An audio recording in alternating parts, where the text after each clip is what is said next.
Okay, so we're going to continue on today. We're going to learn about the ruined city on our next chapter. Obviously, the last chapter we looked at, we found out that they'd climbed up the massive cliff to get to the top, and when they managed to get up there, they found somebody popped out behind a statue, ready to see where we go next. Okay, so the ruined city. The man was tall. His arms and hands were covered in scars and burns, old white scars crisscrossed with new red ones. He held the knife at the level of their necks, casually as if it were a breadstick. "Like the Minotaur," whispered Con. At the man's side, close at his heels, waddled an enormous vulture with a red head and a curved beak. Its head came up higher than the man's knees. That small person in the dolorous trouser suit. The man's nostrils had a high flare to them, and they twitched as he spoke. His voice was deep. His accent, Fred thought, belonged among good tailoring and fast motor cars. What's wrong with him? There was a silence, except for Max's sobs. "Well," said the man. He twirled the knife in his fingers. The tip of his thumb was missing. "He's crying," said Fred. "Why? He sounds like a dying screech owl, like a lion blowing on a ship's whistle." Fred's heart was red hot and the beating double time. He was surprised that his voice sounded almost calm. "He's 5. "That's not a reason." "You're pointing a knife at his head," said Leela. "That's not a good reason." But he lowered the knife. The man stepped closer into a patch of green sun, and they could see him more clearly. His dress was exquisite, but smelt pungent. His trousers, Fred saw, were quite ordinary, green khaki worn through at the knee and spotlessly clean. But that, along with a white shirt, torn off at the elbow and patched with coconut fibre, was the only thing about him that was normal. His shoes were made from what looked like an alligator skin, with the very thin vines for shoelaces. A jacket sewn neatly with black furs hung over his shoulders. The buttons were caiman teeth.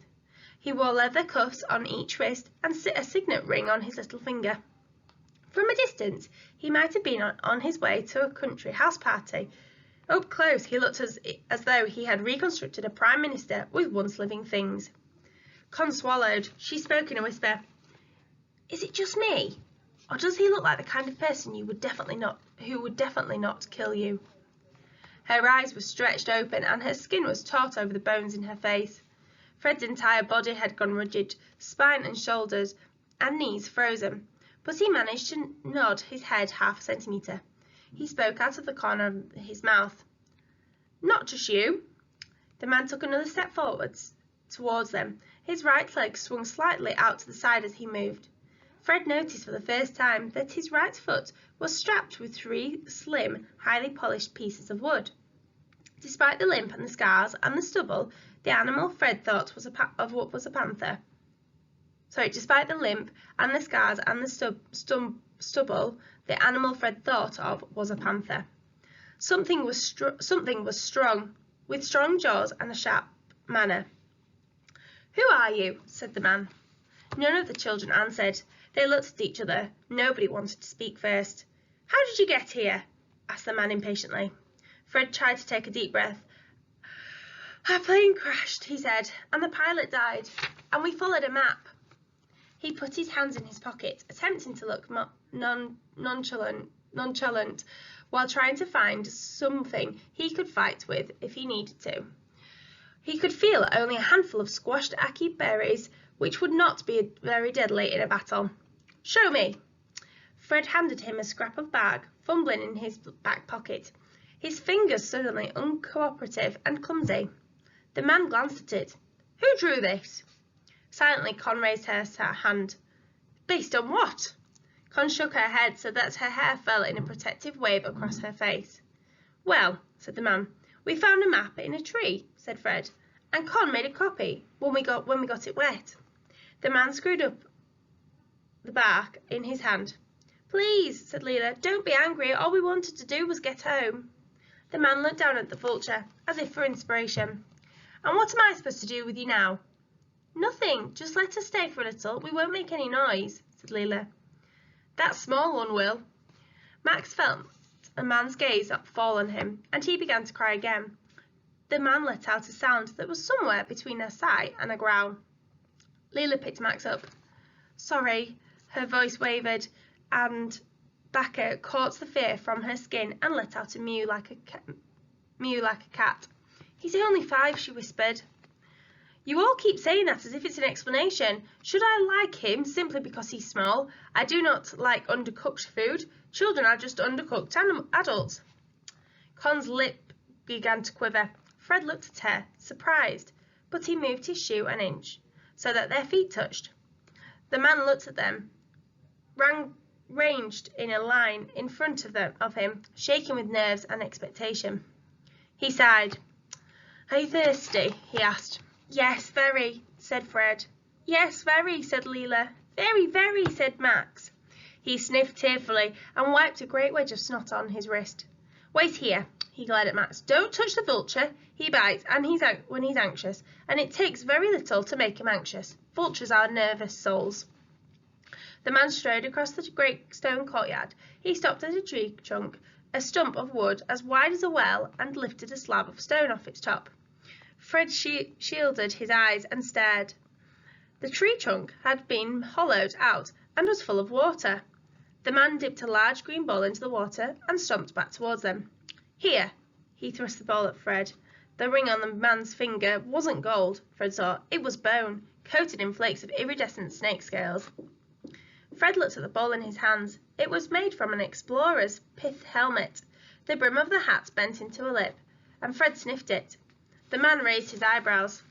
"I assure you it's perfectly clean," he said. Fred took a gulp. Thankfully it didn't taste of hair, only a little bit of wood, birds, and the rainforest. He drank deeply and pressed it to Leela, who handed it to Max, who dunked his whole head into the hat. The man waited until all 4 had had a drink. Then he took back the bowl and offered it to the vulture. As the vulture drank, the man rested his hand on the bird's head and stroked its wattle with his thumb. His face was tense. "What is it that you want?" he said. The children looked up at each other. We want you to help us to get home," said Leela. She spoke very quietly, so quietly he had to bend down and hear. "And why should I?" "I can't look after Max much longer. He has allergies and nightmares, and I don't know what I can dress him with if he keeps ripping holes in his clothes. Please help us." As she spoke, the vulture waddled away from the man's side and headed straight for Max, who was hiccuping and sniffing. A line of snot dropped from his nose onto his ankle. The vulture dipped its beak to Max's feet and pecked at the snot. Then it wedged its nose into the side of Max's shoe and breathed in deeply through the holes in his beak. "What's he doing?" said Max. His eyes were dilated with fear, wide and round as pennies, but he reached down and touched the bald head of the vulture. It snapped its beak. Max snatched his hand back, then more confidently returned it back to the vulture's head. It let out a guttural croak, which sounded almost like purring. Then Max looked up, smiling at the man. "He's mine now," he said. The man looked from Max to the vulture and back at Fred and Leela and Con. His face was emotionless, but his eyes were not. "I shouldn't trust the instincts of that bird," he said. "He probably just thinks the boy smells like meat, but all right, come with me." He led them down the stone boulevard. There was a cascade of questions tumbling through Fred's head. Who was this man? How did he get here? Would he help them? But something in the man's walk did not encourage conversation. The canopy was so thick overhead that the light filtered a succulent green down onto the path. The man led them to a place where blocks of stone and mud had been stacked to make 3 sides of a storeroom. It was empty, but for the shocking blue and green flowers which grew in the cracks. Vine crisscrossed over the top, forming a roof of sorts. "Here," said the man, "you can sleep here." "Who built this? Did you?" "No," he said shortly, "I did not. I might make you some reed sleeping mats tonight, if I have time. The vines will shelter you if there's any rain, more or less." "Thank you," said Fred. Con still hadn't spoken, but she nodded in thanks. "But beyond the statues, the curtains of lianas, you see." He pointed. Fred followed his hand and saw at the end of the city square, falling from the wall behind the statues, a great swath of tangling creepers. They nodded. "You don't go anywhere near there. Do you understand? That is my private space." Con tried to speak, but only a strangled blur came out. "We understand," said Leela. "I mean it. Keep your word or I'll cut off your ears and give them to the vulture to wear as a hat." "Don't!" wailed Max. "I don't like him." He put his hands over his ears. "Shh, Max," said Leela. "He doesn't mean it."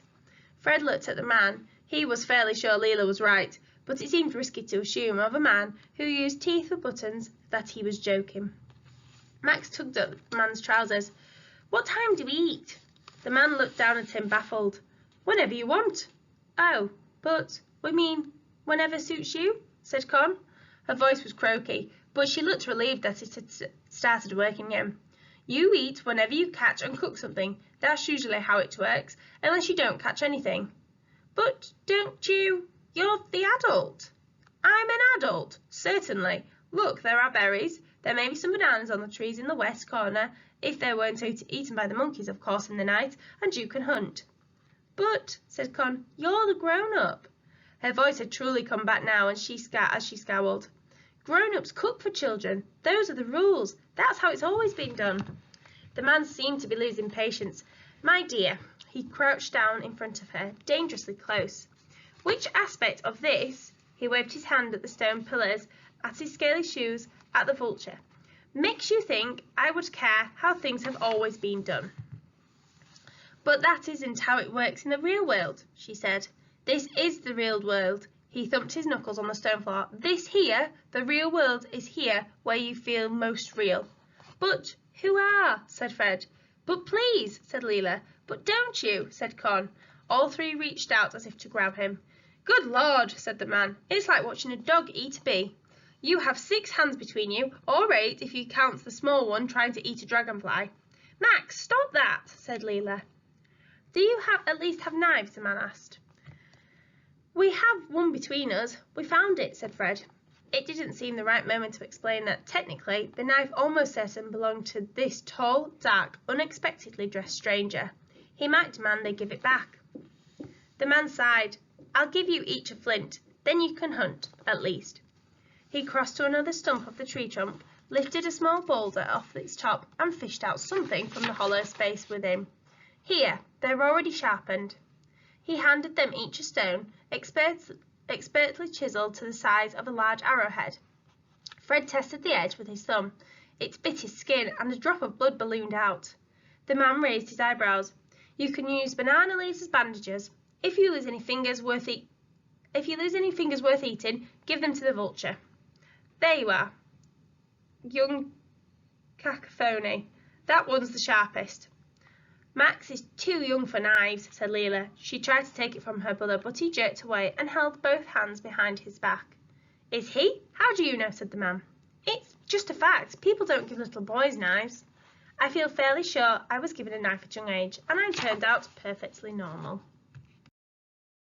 Fred looked at the buttons on the man's shirt. They glinted white and sharp in the sun. He said nothing. The man sighed. "It's getting late. You can have something from my own stores, but just tonight. Don't think it's going to be the routine, though. You'll have to hunt for yourselves." All four let out a deep sigh of relief. The man strode back to the hollowed-out tree trunk and bent to a pile of stones next to it. Up close they seemed to be arranged into something more definite, like a pile, a rectangle with wide slabs across the top. The man lifted 2 of the slabs, reached in and brought out the body of a bird, plucked but ungutted. "Caracara," he said. "They're common as rats here." "Thank you. Could you tell us how to gut it?" Fred asked tentatively. "With the flints, boy." "But how's the best way, sir?" When the first man learned how to cook, he did so without recipe books. He worked it out. You work it out." They all 4 stared at him. He sighed. "Cut along the stomach, scoop out anything that looks too detailed, and cook the rest. As a thumb of rule, with innards. If it would take more than one colour to draw it, don't eat it. So, kidneys are fine, all reddish brown. Intestines, less so, unless you're feeling exceptionally brave. But, just quickly before you go, how do we cook it?" "With fire," he said, with a half smile. "Or that one, the blonde one, wearing her face like a weapon in a baroon bowl, could try to cook it by glaring at it."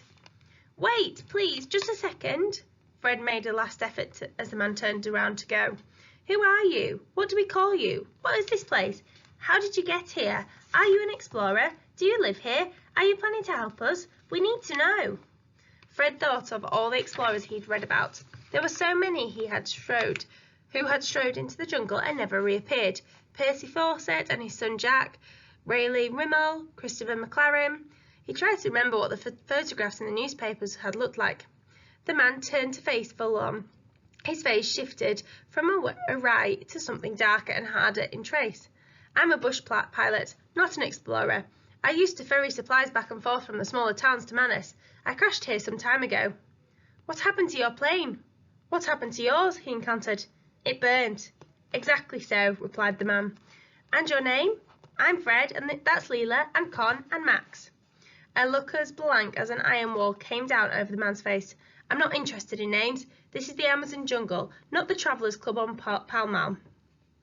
But what do we say then? I mean, if we need your attention. His eyebrows went up so high they nudged at his hairline. You don't, he said, and turned away. He strode across the square, his shoulders hunched, heading towards the place where the vines grew into an impenetrable curtain. He pushed past some branches and disappeared. His footsteps, despite the limp, were astonishingly silent. You scared him off, Max said to Con, his face full of accusation. It wasn't just me, we all did, said Con, and technically I think we annoyed him off. I don't know, said Leela. That asking someone's name would be so controversial. I know what we should call him, said Max. We call him the Explorer. But he just said he's not one. Weren't you listening? Said Con, exasperated. He has the Explorer's hat, said Max, and a vulture, so there. Okay, we're going to leave it there. We've got to our next chapter, which is called The Explorer. Okay, so this might tell us something a little bit more about the gentleman that they've just found in the jungle.